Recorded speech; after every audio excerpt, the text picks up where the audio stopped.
ఒకానొకప్పుడు లోకం గతి తప్పింది. అప్పుడు ఓ అద్భుతమైన నృత్యం దాని ఎలా సరిచేసిందో చూద్దాం.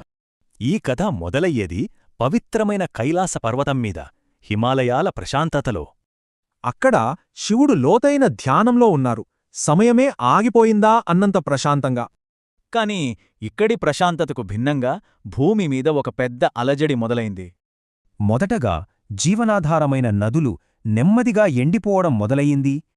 ఆ తరువాత పచ్చని అడవులన్నీ మంటల్లో చిక్కుకున్నాయి. అసలు సమస్యేంటంటే మనుషులు ప్రకృతితో తమకున్న సంబంధాన్ని మరిచిపోయారు. ఈ గందరగోళం చూసి కంగారుపడ్డ దేవతలు సహాయం కోసం కైలాసానికి బయల్దేరారు. కాని శివుడిని మేల్కొల్పడం ఎవ్వరివల్లా కాలేదు. ఇక వాళ్లంతా పార్వతీదేవి దగ్గరికి వెళ్లారు. ఆమె వేడుకుంది, లోకానికి విధ్వంసం కాదు, మీ మార్గదర్శనం కావాలి అని.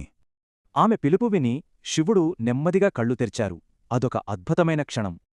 ఆ క్షణంలో యావత్ విశ్వం ఊపిరి బిగబట్టి నిశ్శబ్దంగా ఏం జరుగుతుందా అని చూస్తోంది. అప్పుడు మొదలైంది ఆయన విశ్వనృత్యం.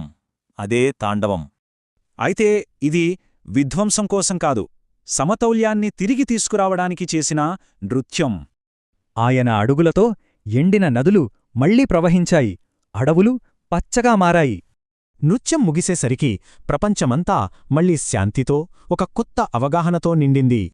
ఇక తన పని పూర్తవడంతో శివుడు మళ్లీ కైలాసంలో తన ధ్యానంలోకి వెళ్ళిపోయారు.